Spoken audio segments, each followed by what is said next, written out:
Welcome to Wedding Talk with Nancy, a 30-minute radio program that provides information and resources for brides and grooms of all world cultures. And now, here's your host, Nancy Murdoch. Hey there, everyone. How you doing out there today? Dr. Joanna Carmichael and Susan Lewis are with me today. Joanna is a holistic healthcare professional and founder of the Kalyana Center in Pennsylvania. Joanna helps people improve all aspects of their emotional, spiritual, and physical health. And Susan Lewis is a certified nurse, midwife, nurse practitioner, and Ayurveda practitioner. She owns and operates a private practice in Nashville, helping people with general health concerns. At the end of the show, I'll provide the contact information for Joanna, Susan, and myself in case anybody wants to get in touch with us. Good morning, co-hosts. Good morning. Good morning, Nancy. Great to hear your voice. Are you ready for love? Always. As we all know, next week is Valentine's Day. Let's give the cynic within us some time off for a few minutes and pretend Valentine's Day is not about big business making big money off of hopeful romantics. Let's pretend we are those hopeful romantics, and it really is the one day of the year that is all about love and romance. Everyone wants to be in love. I love romance, and I love love. I love feeling sexy and alive. I love hugging and kissing and rolling around on the floor laughing with someone I love and feeling all warm and happy in my heart and my body. You know, being in love just lights me up. I think that's why people like being in love. They love being in love. It just makes us feel so good. It takes us to another dimension that is just so crazy wonderful to be in with another person. So let's stretch our imaginations a little farther and pretend that every day could be filled with love and romance. To feel so alive and fully turned on that a genuine smile naturally radiates from deep inside and makes us and everyone around us feel like we're bathed in sunshine, teddy bears, and whipped cream. Wow. It's awesome. I want everyone just to take a moment right now and just feel how that would feel. Just feel the teddy bears surrounding you. Just feel like you're totally in love. You don't have to be in a relationship. Just feel that. If I had a flower for every time I thought of you, I could walk through my garden forever. Tennyson describes our topic today so beautifully, being in love every day. So you're probably thinking there are a few major obstacles to this romantic, love-filled way of being that makes it totally impractical in real life for people who aren't poets, aren't artists, or hopeful romantics. So I've got a few obstacles here for you. Obstacle number 1, I don't have a partner. Obstacle number 2, my partner isn't romantic.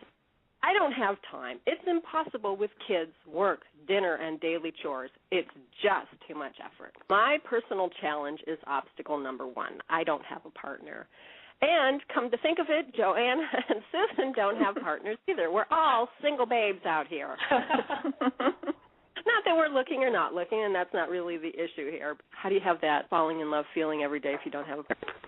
The answer to obstacle number 1 and obstacle number 2 are exactly the same. Love, romance, and intimacy are all about our emotional health and, to some extent, our level of emotional maturity. You know, it's actually more important to pay more attention to your emotional health than to your physical health. So why is that? Because your physical health is directly related to your emotional well-being. So if you take care of your emotions, your physical health will naturally follow suit. So what do I mean by emotional health? We should probably clear a little bit of that up, or give a little explanation here. Emotional health is the ability to appropriately express your emotions, your ability to learn, to have meaningful social interactions and connections, and your ability to have loving, trusting, intimate, growthful, and empowering relationships. Your spiritual health is a big part of your emotional health. Spirituality isn't something scary or mysterious. It's just your ability to know yourself on the deepest level. Well, actually, I guess it could be both scary and mysterious depending on your perspective and you know, what you've got hidden deep inside there. It's actually the part that helps you make meaning of the world and gives you a sense of why you're here and what your purpose is. But most people think that spirituality is something for gurus, Gandhis, and Buddhas, or people who are into alternative types of living like Susan and Joanna and I, but not for the steak and potato man who works from 9 to 5 and goes out with buddies on the weekend to drink beer and watch football, or for the woman who has lots of friends and a well-ordered life. Your spiritual health is as critical to your relationships as is your emotional health. So how does all this play out in love, romance, intimacy, and relationships? Well, if you've ever been hurt in a relationship, chances are you've closed off a big chunk of your heart. When you shut down your heart, probably living a fear-based existence. Not necessarily, but I would say 100% chance that that's what happened. You might even not be aware of it, but I'm guessing that you probably are. Okay, this is going to be fun. I've got a little, an instant self-test for any man who's out there listening to see if you're afraid of love or not. Okay, you can do this whether you're in a relationship or not. I'm going to say a word, and I want you to notice the feelings in your body and your physiological response. So are you going to sweat? Do you feel good? Is it happy? Does your heart race? So just take a moment, breathe, listen to this, and then just notice your reaction. Ready? Commitment. So notice where you feel the pain or resistance. Or maybe there's nothing at all. You've hidden it so deeply. Or maybe you're good with all this. I want you to notice. Just say the word to yourself a few times today, commitment. Loosely paraphrasing the words of Miguel Ruiz, if you haven't opened the wound, cleaned out the poison, and healed it back up again, the hurt is just going to keep festering, and the pain won't ever really go. So this is what we call burying your emotions. And men are experts at burying their emotions, which is why they die earlier. They were taught that it's not manly to feel or to express emotions, but women are certainly not immune to burying their emotions either. When we've been hurt, whether it's from a lover, parent, child, or friend, it's hard to trust again. But it's not really about trusting someone else, it's about trusting ourselves. And even that's hard to do when we've been betrayed, abused, lied to, and taken advantage of. But if we don't trust, we can't really open up and give ourselves wholeheartedly to another person. But worse than that, we can't experience the fullness of who we really are, and that itself is a crime. It's a crime against ourselves. So how do we turn all this around and fall in love if we don't trust and have fear of being hurt or disappointing our potential partner because we feel we aren't good enough? How do we have the feeling of being in love if we don't have a partner? And how do we keep that in-love feeling every day for the rest of our lives? Actually, it's really quite simple. We can conjure up any feeling we desire any time we choose. If you want to be in love every day, then conjure that feeling up every day. I'm going to say that again because it's so important. We are the only ones who get to choose how we feel. Really hear that. They're your feelings, your choice. Nobody can make you feel anything. People can behave in ways that totally suck. They can call you names, they can lie to you, they can cheat on you and push all your buttons to the point where it appears as if love hurts, but you are still the master of your emotions. If you choose to feel hurt, betrayed, angry, or rejected and hold on to those negative emotions in the name of self-protection, then you are giving your power and your life away to the person or the people who treated you like dirt. And you are denying yourself the greatest gift of all, which is really deep, unconditional love. So whether we are in a relationship or not, we need to make our own sunshine. So, Joanna, I'd love for you to talk about the part emotional health plays in our ability to make the sunshine in relationships. Yeah, well, Nancy, as you know, this is one of my favorite topics, and really what I specialize in at the Kalyana Center is emotional and spiritual health. And the fact that the three of us do not have partners, and even whether we want them or not, I certainly have wanted a partner in my life. But I think the bottom line is personal responsibility.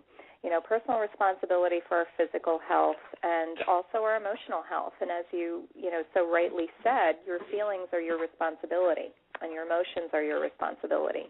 And our thoughts create those things. So as you said, if you want to stay, mired down in, betrayal and depression and, allow that negative self-talk to kind of rule how your day goes, rule how your week or month or year goes, then, that's kind of up to you.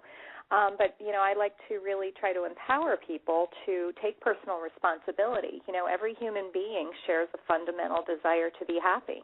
But I think we tend to look outside of ourselves for that happiness, whether it's from money or, a home or a car or the material world itself. And sometimes we rely on relationships to also do that for us. Now, everything in the universe is relationships. So that's one of the reasons I think it's so very, very important to focus on relationships and emotions and things like that, because from that to every cell in our body, is about relationships.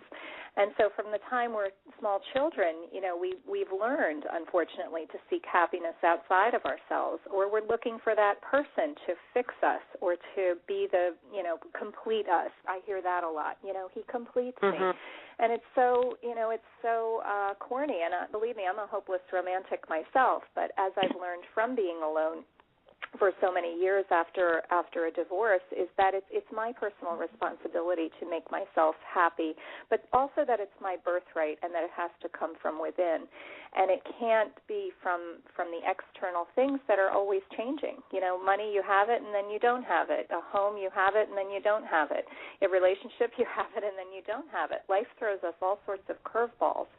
And so, I think getting back to meditation and just, going within and finding that sense of pleasure and fulfillment within us, rather than defining ourselves solely through our positions and our possessions, because those things can cause us anxiety and disappointment as a result of our attachments. So I think, happiness is truly a state of being. And if I notice myself in going down a downward spiral, thinking about something somebody supposedly did to me or whatever, I have to recognize it's my perspective. And truthfully, I use mantras. I use, trigger things to bring myself back to that, that focus of being happy inside. And one of the things I do is just picture my dog. My dog is I have a big 90-pound Labradoodle who's just a joy and a love, and picturing his face, just that thought, just that visualization, makes me smile. And then, of course, when we smile, we feel better. Everybody can practice that right now. Just put a smile on your face and see if you don't feel better immediately. Immediately, even if it's fake, just put the smile on your face and your body changes. Exactly. So I think, focusing on the fact that, and, wanting a relationship, I have learned through the years is that I just need to keep working on myself so that I can attract the right relationship. Sometimes when we're looking for a relationship to complete us or to satisfy something within us that we think is missing, we end up attracting the wrong person, because then, that person mirrors and, therein lies the work, and then the relationship doesn't work out, or, there's no consciousness and awareness within that relationship. But I think when we work on ourselves, not that we become perfect, there's always going to be stuff to work on, but, when you are by yourself, it's really a great opportunity for spiritual and emotional growth, and to realize that we're never really alone. Loneliness is a state of being, and, I felt lonely at times, but I also then, again, remind myself and do mantras and positive self-talk about, the blessings that I do have in my life, or pick up the phone and call a friend, be proactive to just kind of wind yourself out of these things so that we can vibrate at a high vibration, most of the time. Sometimes what I do, I'll just put on some good rock and roll music, and I'll start singing in the kitchen, or I'll put my Walkman on, and I'll go dancing on the beach or out in the snow while I'm shoveling or loading wood, and I don't care if anybody sees me. I'm feeling good. And, always working on ourselves. I like to think of it as, instead of working on ourselves, just growing and reaching deeper levels of self-awareness, because that's never going to end. It's a lifelong journey. And I think we've heard a lot that, we have to keep going, learn more about ourselves, change before we can attract a different partner. And as that is also true, because you're going to attract what your state of being is, I really, really believe that the glue that really can hold a relationship together is growth together. I mean, people can be in different places in life, and they can still have a really good relationship if they're committed to growing. And I don't mean necessarily growing like they both grow together in the same way. As long as they both grow towards learning more about themselves, being more inspired in life, just, growing towards the deeper happiness and more love, unconditional love, and all that. I think we don't necessarily have to wait for a relationship. We can actually have one at any time, but it's very critical, like you said, that we're not going into it to have somebody complete us. If we're going in with a partner idea, like we're going to walk this course together, I think that can be a very strong, long-lasting relationship. Yeah, you said it better than I did. I just want to, caution folks to not, be looking for someone else to do your work, or that a person is having someone in your life that's going to fix you. We can be in relationships any time. For me personally, I just haven't met the right person, but I also believe in a divine order to things in that I'm just not meant to at certain times, that I am meant to focus on myself and, the working on the self. You're right, it can be arduous or whatever, but because we're always in a state of perpetual evolution and growth.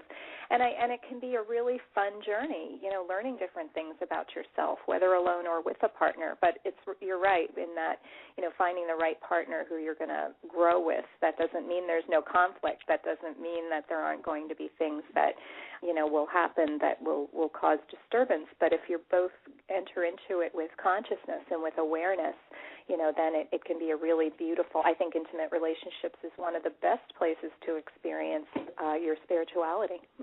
It really is, and with those challenges, the differences between people, why would I want to be in a relationship with somebody like me?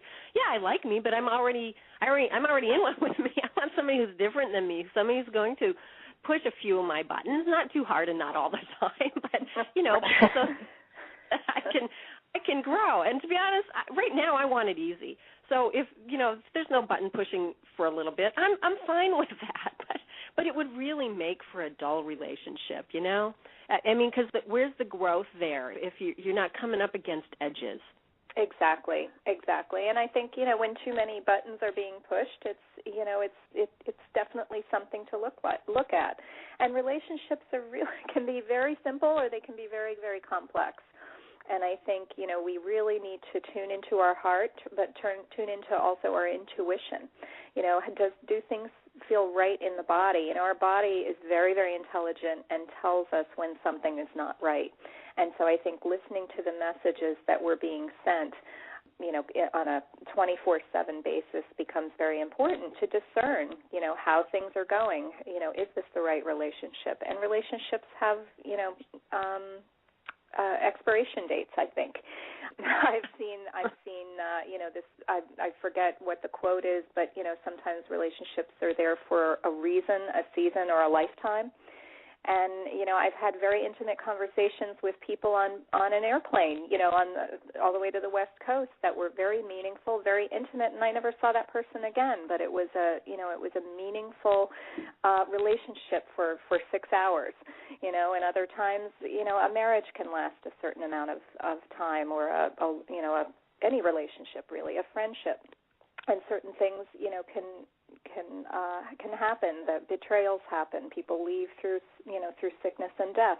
So, life is just full of these interruptions and complications. But I think the more grounded and centered you are within yourself, the better we are able to handle these different things and know that, many times it's not personal. It's just what happens. It's people being people, and the more we can let people be as they are, and we ourselves can be who we are, the happier, the more peaceful we can exist on this planet in general.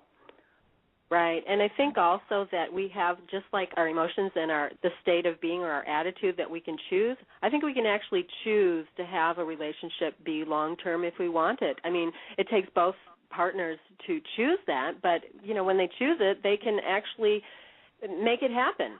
Absolutely. It doesn't have to happen, but, you and your airplane person didn't necessarily make a commitment to have a lifelong relationship. So that's fine, but somebody else you may want to. And I'm not talking marriage necessarily. I'm saying committing to choosing to make this one really work. How many people actually within themselves make that commitment? I mean, in relationships, there seems to be nowadays so many escape strategies. If something goes wrong, well, he betrayed me, I'm out of here. Well, maybe use that as a jumping off point, a growth point, and know yourself. I mean, that's a great one. The feeling of betrayal. I mean, that really gets us deeper into knowing ourselves and letting things all be okay. Not that it's okay to be betrayed, but, that's a really big growth level there. If you can love somebody who's betrayed you, whether you want to stay with them or not, it doesn't matter. If you can really love that person, I mean, you've climbed the love rankings pretty high there, I think. Yeah. What do you have to say, Susan? You're awfully quiet in the background there with Joanna blabbing on like that. I'm just learning so much from you two.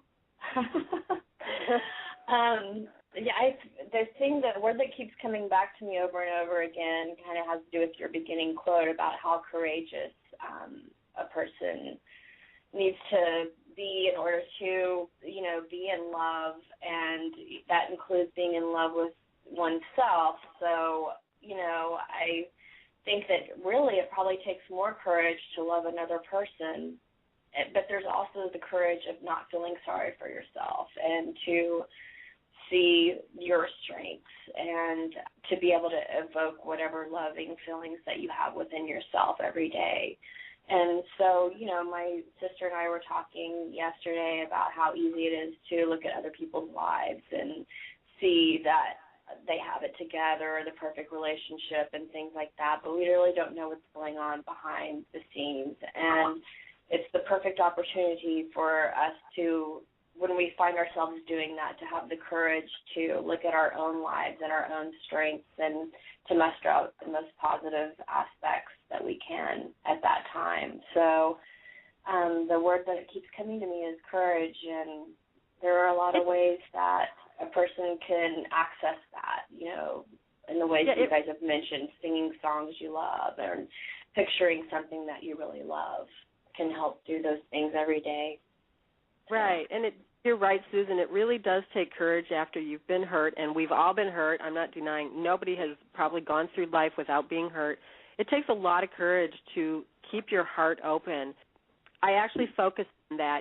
When I'm hurt, I'm going, I could just shut down. I could just hide inside my house, hide inside my own self, my own shell, put a protective wall against myself, but I'm shutting myself down. I'm the one that's denying myself full life, and it really takes courage to keep your heart open when you've been hurt and, try it again. That's why this idea of waking up in the morning, I wake up in the morning, different feelings like, okay, what do I want to be today? Okay, I want to be in love today. I love that feeling, so I just focus on it. I don't need a partner to have this feeling of being in love. I walk around on cloud nine. I'm in love. I don't have to have an object of my affection. I can just be in love. And then everything is my object of affection. Have you ever felt like that? Oh, yeah.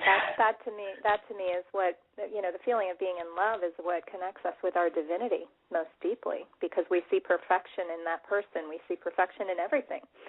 And I think that's why we love that feeling so much.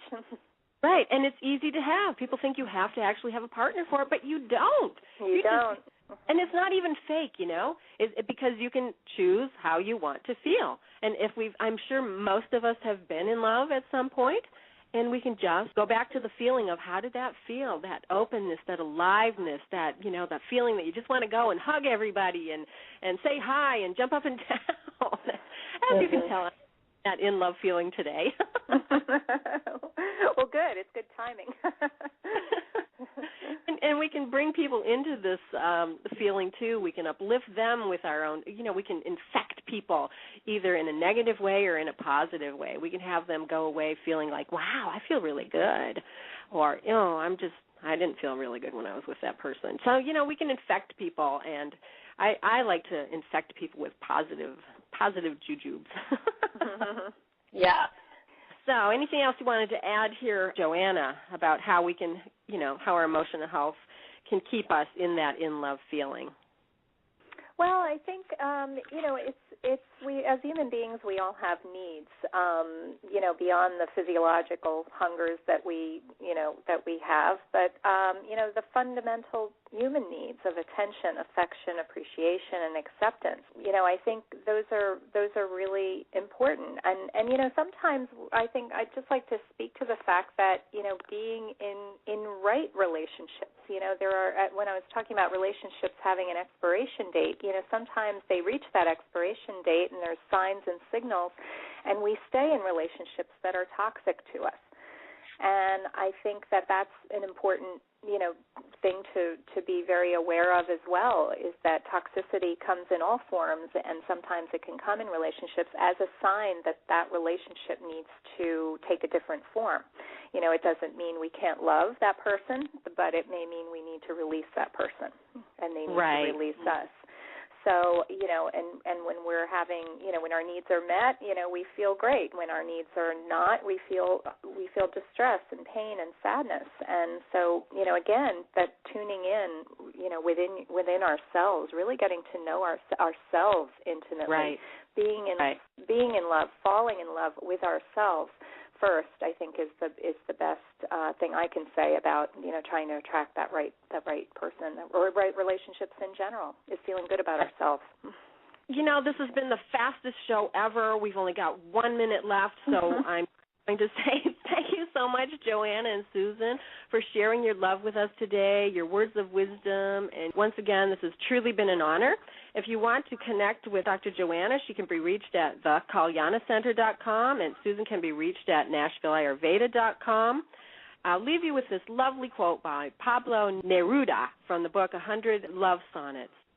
I love you without knowing you, knowing how or when or from where. I love you without problems or pride. I love you in this way because I do not know any other way of loving but this, in which there is no I or you, so intimate that your hand upon my chest is my hand, so intimate that when I fall asleep, your eyes close. Blessings, everyone. Have a great week. Bye, everybody. Bye. Bye. Bye. We hope you have enjoyed listening to Wedding Talk with Nancy. What we do for you. If you have feedback or suggestions to help today's bride and groom plan their special day, or if you would like to be a guest on the show, please send an email to us at weddingtalkradio@hotmail.com.